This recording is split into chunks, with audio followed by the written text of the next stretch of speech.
Hello, welcome to Undisputed Boxing. We are here to do a bit of a prediction for next week, and also we'll just round up some of the news that's been going on in the last week. There's a lot going on, a lot happened, a few more fights that have been booked. I'm here with Rick. We could get started on the prediction actually for Juan Estrada versus Roman Gonzalez next Saturday. I think this is going to be an awesome fight, actually. And it's obviously a rematch from, I think it was 8 years ago when Roman Gonzalez was just marching his way to a 50-0 record. And then obviously it got derailed by the Thai superstar Rungvisai. And then he got knocked out. Made a few, comeback wins, and looks like, he's on the comeback trail. But at 33, is he going to have enough to beat Estrada? I'm probably going to say no. I think Estrada is going to do the business. I think he'll probably win on points. I wouldn't be surprised with maybe a late stoppage, to be honest. But yeah, I'm gonna go with Estrada. I don't know if you've got an opinion on this, Rick. I know you're not as good in the lower weight divisions. Yeah. How do you spell Rungvisai? Rungvisai. I think he's on BoxRec now under a slightly different name. Yeah, beginning with a W. Yeah. Yes, that's basically that's Rungvisai. Yeah. I always call him Rungvisai. He always used to go by Rungvisai. I was sat there thinking, I'm sure he's got. Yeah, that's how I've always known him. I'm looking at this and going, who's that? I'm not as an expert in this area, but I think, I'm the same as you. I mean, I think it's a great fight, and I think it's, as all great fights are, not quite 50-50, but it's close. And you can see why each one's got a chance. I think, Estrada has never been, knocked out, and he's got a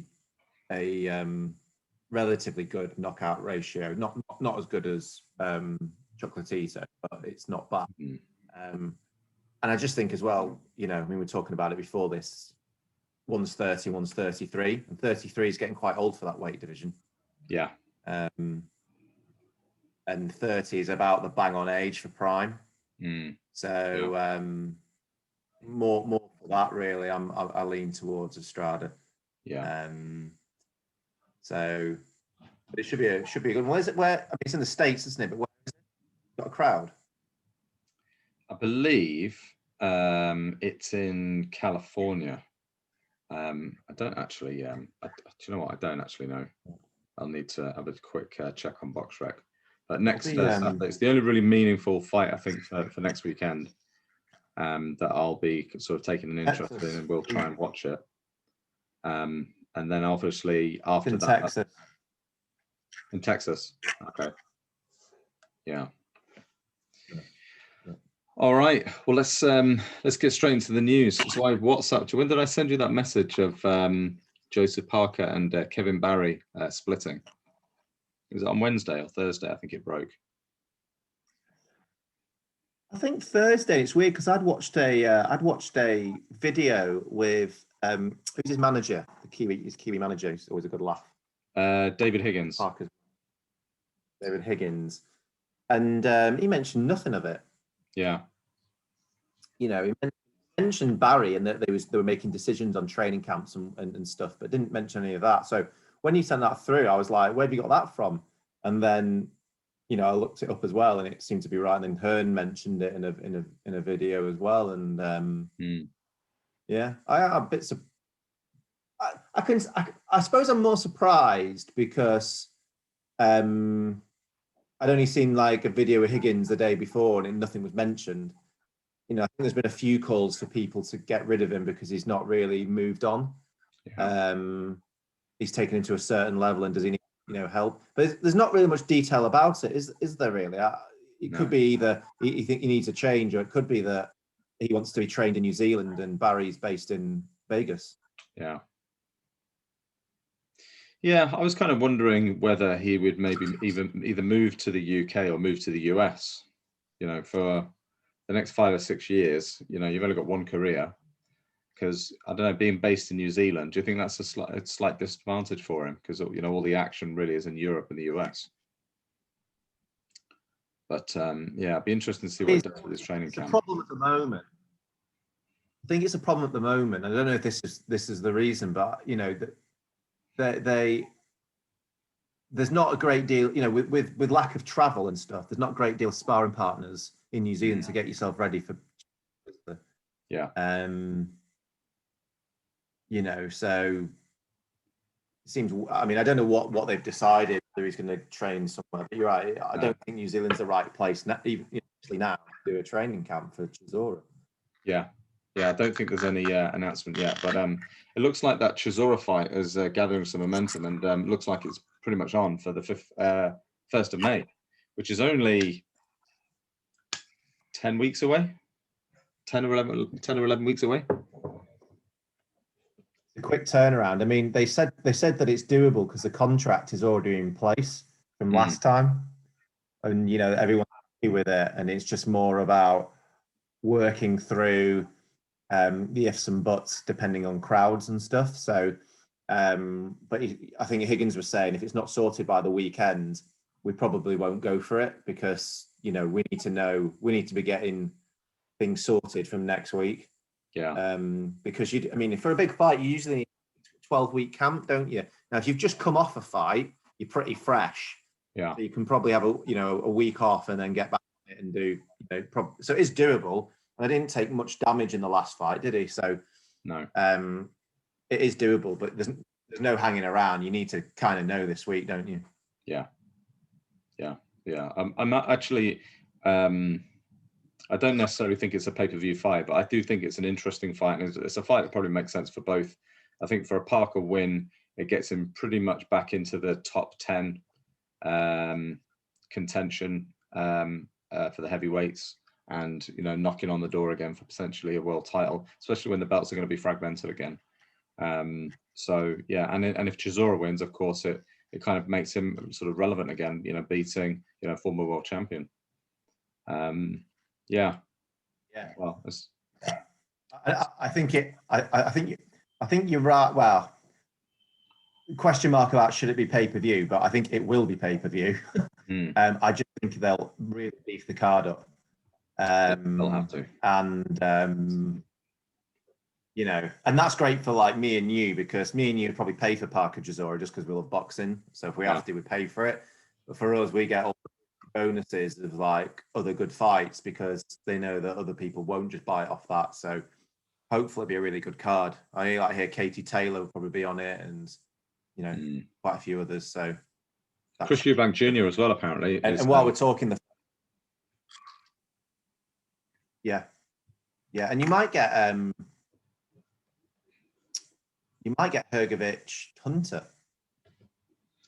Yeah, what's happening there? Is that going to Thursday? I don't think so. I think it's been offered. Okay. I've not heard, but again, it's about you. But like, it seems like I don't know if it's COVID or what, but it seems that fights are getting announced a lot nearer the date than they used to. Yeah. You know, there's not turnaround time. Might have been happening even before COVID, but you know, but I mean that then suddenly becomes a very good card if you have, you know, those two fights. Yeah. Especially for us.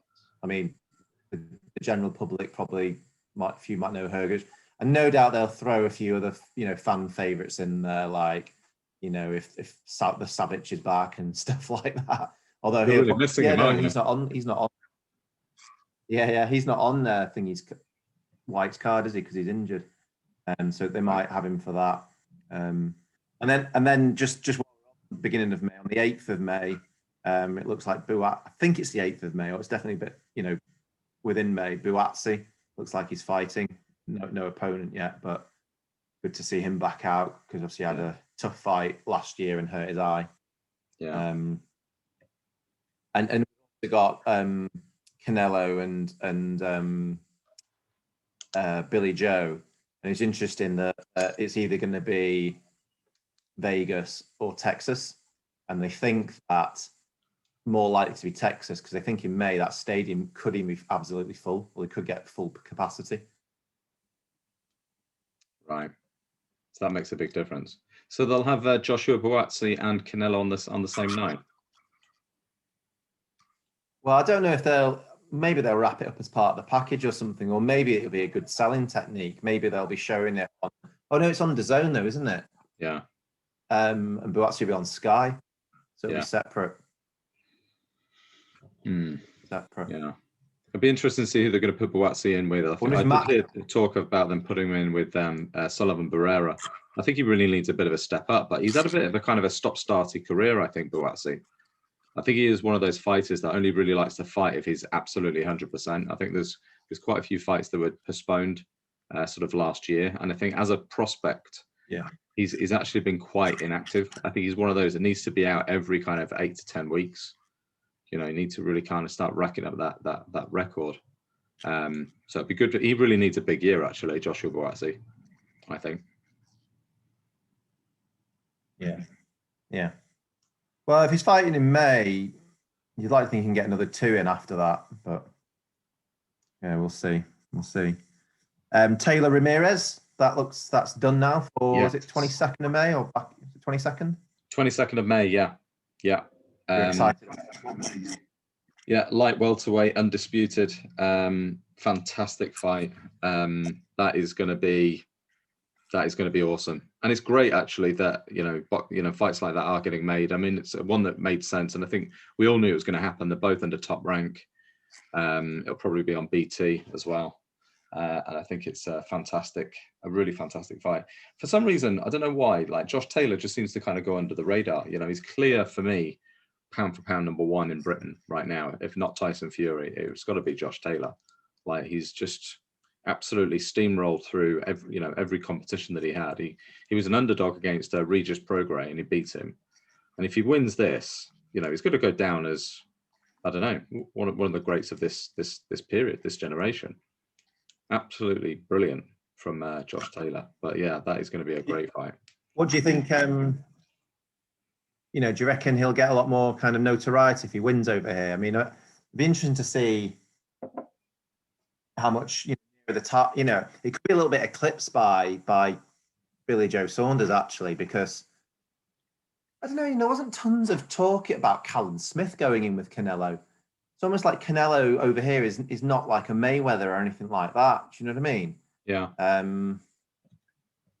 Just didn't seem to make a lot of. I don't know if it's because of COVID going on or whatnot, but it just didn't seem to make much wave over here. The Callum Smith fight. So I wonder it makes you wonder if the Billy Joe will. Yeah, I don't know. It'd be interesting to see if Taylor's profile steps, especially if he wins. I don't think it will. We don't. I think, I mean, undisputed. Yeah. Well, I think the last undisputed champion we had was at Lennox Lewis in the late 90s, early 2000s. I think it might have been. I think so. And we've never had a 4 belt undisputed. Yeah, well, that is undisputed, isn't it? 4 belts. I think David Hay, cruiserweight, I think he had 3. I don't think he had 4. I think he had 2. Was it? Yeah. Because he beat Jean-Marc Lewis never had. In Lewis era, it was only a 3 belt unification. So undisputed was only 3 belts. Okay. I think it was not recognised back then. WBO, like it is now. I think he didn't have the WBO. I don't think it was really recognised. Okay, so it was IBF, WBC, and WBA. So it's those 3 that you needed to have to be undisputed. So yeah, I think this will be the first British all 4 belt undisputed, and then obviously we'll definitely have another one. Hopefully, if the fight's made with Joshua and Fury, so one of them will. Yeah, and of course Tyson Fury beating Vladimir Klitschko. He didn't have the WBC, did he? So yeah. All right, cool. So yeah, Taylor Ramirez, 22nd of May. What other sort of big news have you seen this week? The final bit of news is the joke that is. I mean, I know Hearn gets crap for pay-per-view fights. He would argue that it's Parker and Chisora pay-per-view fight, but Ruiz versus who is it now? Chris Arreola. Areola, yeah. Pay-per-view. Yeah. Now they may know something I don't in terms of all the Mexicans, because it's a, you know, 2 Mexicans, and maybe that'll do it, and maybe they'll beef up the card. I don't know. It's a PPC card, so that's whether they get Charles Martin on there or a few others, I'm not sure. But it's a bit, I mean, Areola's not, you know, he's more than done, and he's not fought in God knows how long. Yeah. Ruiz, you could have Ruiz in a pay-per-view fight, but you know, he's only done pay-per-view once, well, no, twice against Joshua. Yeah. Well, actually, he's never done pay-per-view. He's never done pay-per-view, Andy Ruiz. He's never done DAZN, and that's not pay-per-view. But it would have been pay-per-view in the UK because it was on Sky Sports. But yeah.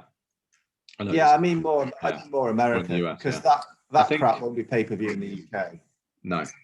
I think, to be honest, everything at the moment in America is going on to pay-per-view. I think Clarissa Shields won, didn't she, last night? And that was on pay-per-view apparently. And women's boxing still hasn't quite taken off, but that was that's on pay-per-view. I don't think Teofimo. I mean, what was Areola's last fight? I think he had one fight last year, but nobody of note. Really?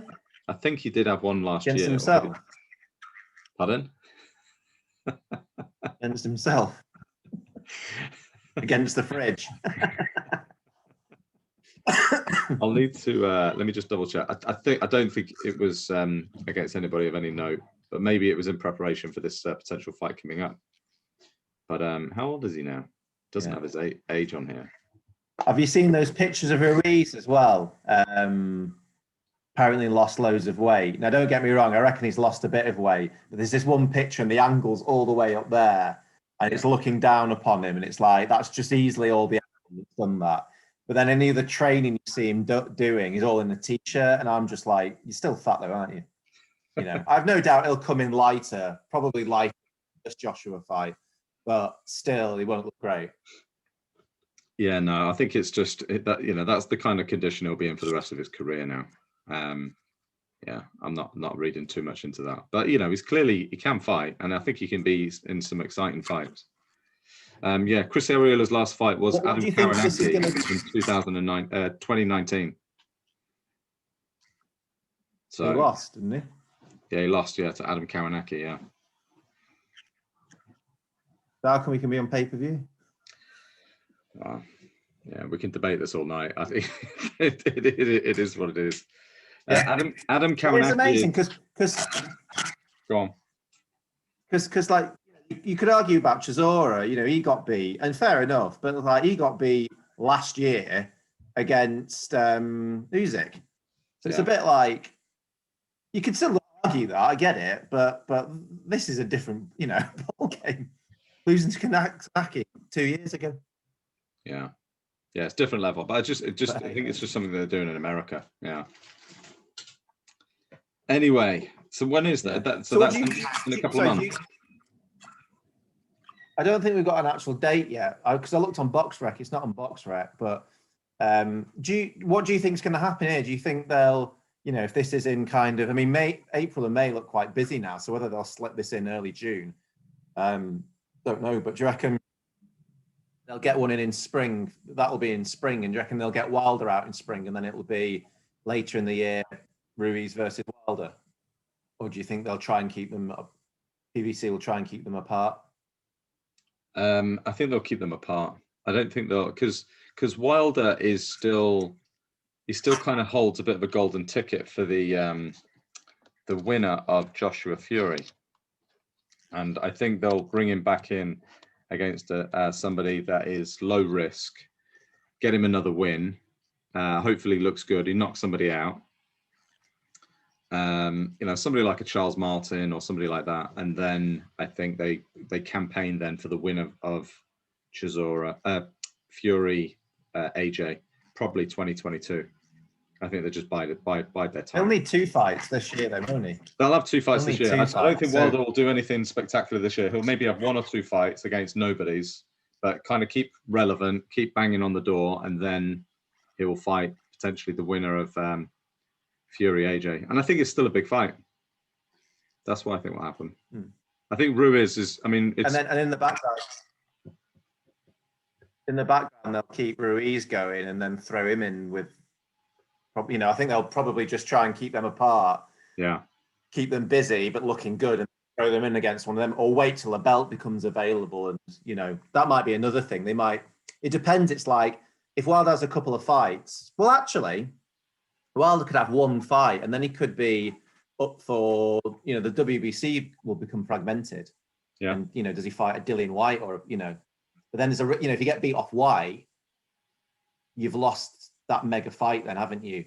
But then so it's a toss up. It's almost like you could not challenge for that belt, and probably still be a big enough name to have a mega fight with the winner of Joshua Fury, or you could go in for the belt, and if you win it, you've got a bigger. You can command a bigger purse probably going into that, but then you could lose and become not irrelevant, but out the question of a mega fight. Yeah. Who would you pick out of interest? Who would you pick out between Wilder and Dillian White if there was a fight this year?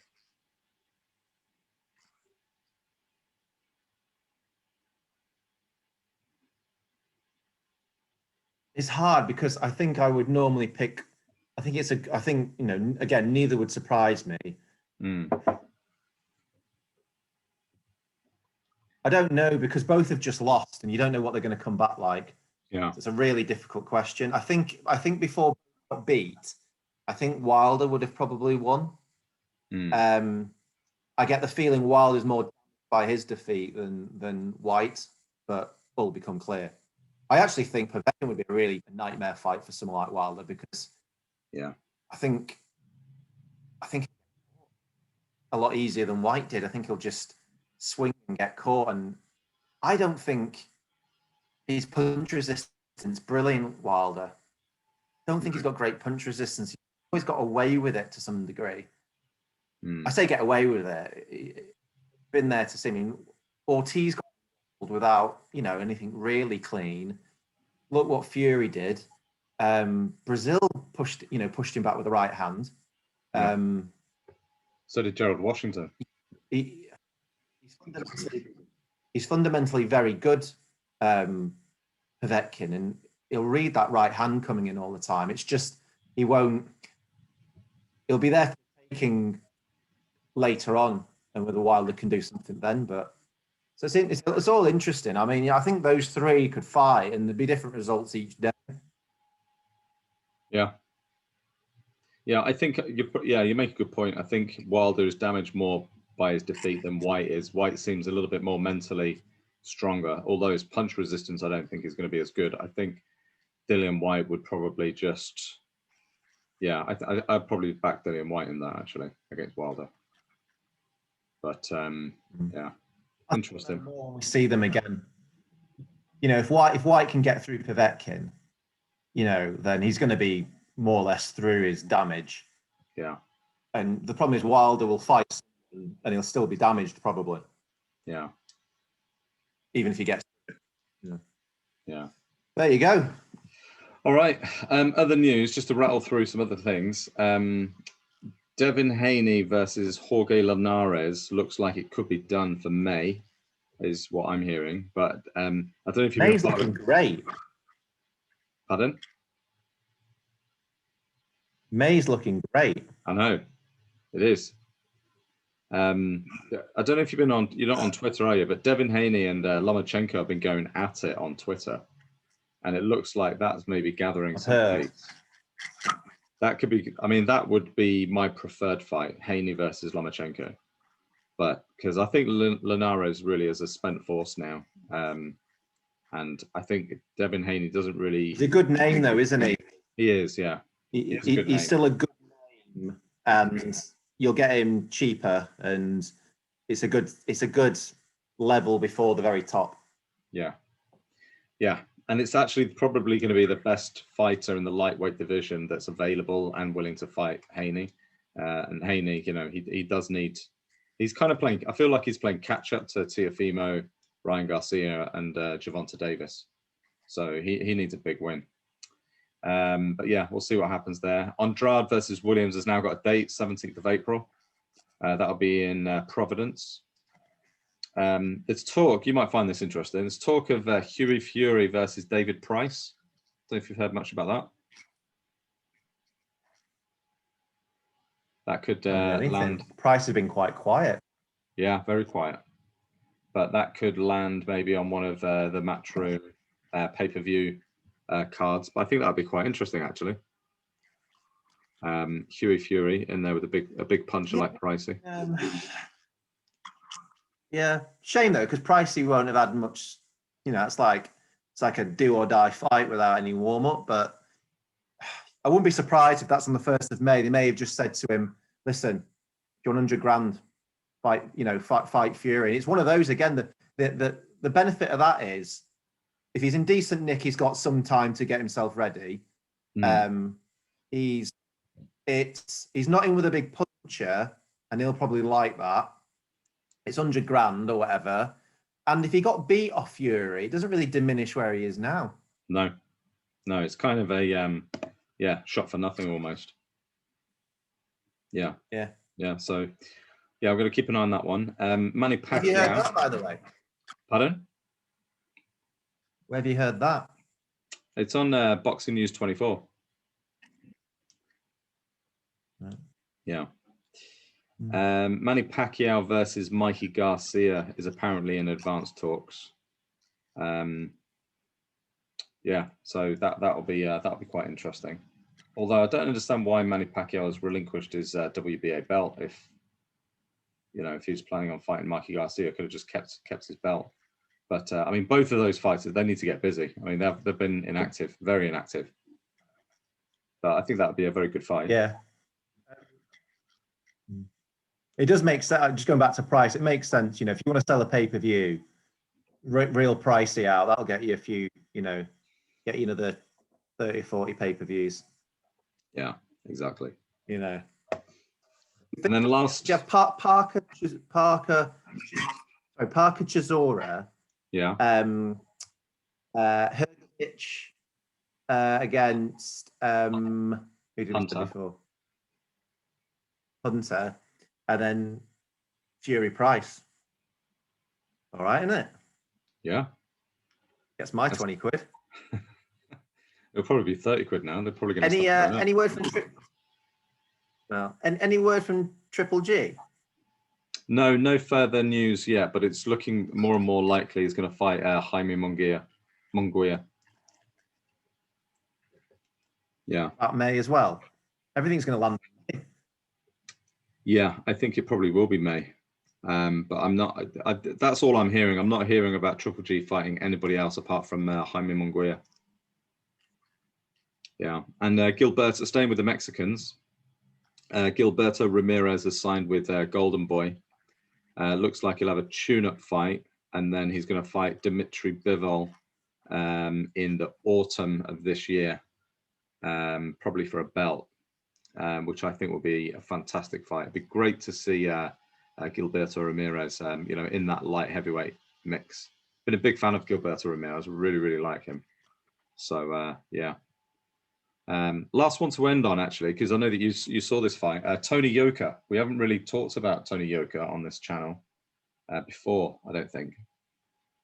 Obviously turned pro the same year as Joe Joyce and signed with Top Rank. Obviously showed loads of promise, looks the part. Hasn't really hasn't really been talked about in any kind of big fights in the heavyweight division. But yeah, what was your? I personally haven't seen the fight yet, but what was your take on it? I'll be honest, I only just saw like high level highlights. And you're right, it's weird. Like he you think he won the gold medal and Joe Joyce got the silver. Joyce seems a little bit more further ahead. In fact, there's only like two or three people on Yoka's record I know, Dave Allen and Johan Dupar. Not Dajenko, what's his name? Dupar, yeah. But I think there's another one as well. Dimitrenko. But yeah, Dupar's on there. Yeah, I think he might be on there. Yeah. And so there's 2 or 3, and they're like, you know, he's not. I mean, they're not the levels that you know you'd expect probably from. You know, it's been 4 years since he won that gold medal, and Joshua was like world champion by then. Yeah. I know not everyone moves that quickly, but it just under the radar. But yeah, the fight was against someone I'd never heard of. Looked at his record, never heard of anyone on that, and it just seemed to be a kind of a slow beat up. And it finished on the 12th round. Quite strange, actually. He had him in the corner, and the guy was like evading his punches quite well, and he just threw out a straight jab. And I think he had some swelling on his eye. It looked a little bit like the Dubois situation where he got hit with a jab, and he just kind of turned over the ropes and just kind of went like that, and the ref just then kind of stopped it. Go and look at it. It's quite strange the way it ended. But I don't know. You look at him like, why are you going 12 rounds with him? Yeah. You know, I think the problem is when he goes up a level, he seems very. He's obviously talented. He won a gold medal. And he seems very kind of neat and tidy boxer, and he's quite quick. But he doesn't seem to have like, I don't know. He's sevens at a lot of things. He doesn't seem to be really fast, but he's quick. He doesn't seem, you know, he seems to be very skillful, but not really skillful. He seems to have some power, but not real power. Do you know what I mean? It makes you wonder how far he can go. He's almost built for like the amateurs, and you know, I don't know if his chin's been tested because he's never fought anyone that's going to test him, but I don't know. I think it's time he fought someone of relevance. Who's he with? He's with Top Rank.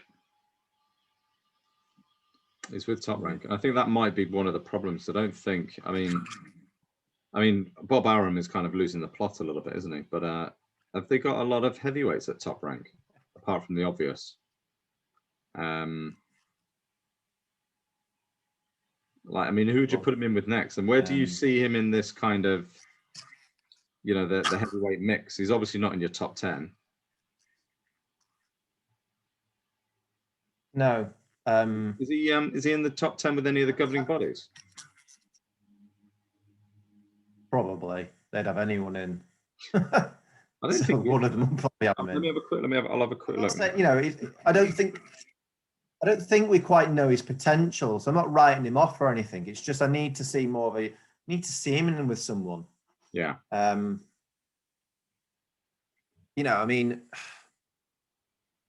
I mean, really, he probably needs another fight, but after, you know, another level up slightly, and then he needs maybe the loser of Chisora and Parker. Yeah. Chisora Parker, yeah. You know, but it's how easy is that going to be to make though? If he's at Top Rank, and you're talking about these fighters all with matches. Oh yeah. It'd be difficult. He's ranked number 8. Well, I don't know. You could offer Chisora some money. Chisora's not with Matchroom though. He just works with them a lot. He'll go with anyone. Yeah. So yeah, you could get Chisora. All right. Okay, we all right? I need to call it a day there. I think we're good. Yeah, let's wrap it up. So we'll catch up next week. We'll do a quick review on the Estrada Gonzalez fight, and then we'll do some more predictions for Akoli against Glowacki, and then we'll do another boxing news video. All right. Thanks everybody for listening. Please like and subscribe.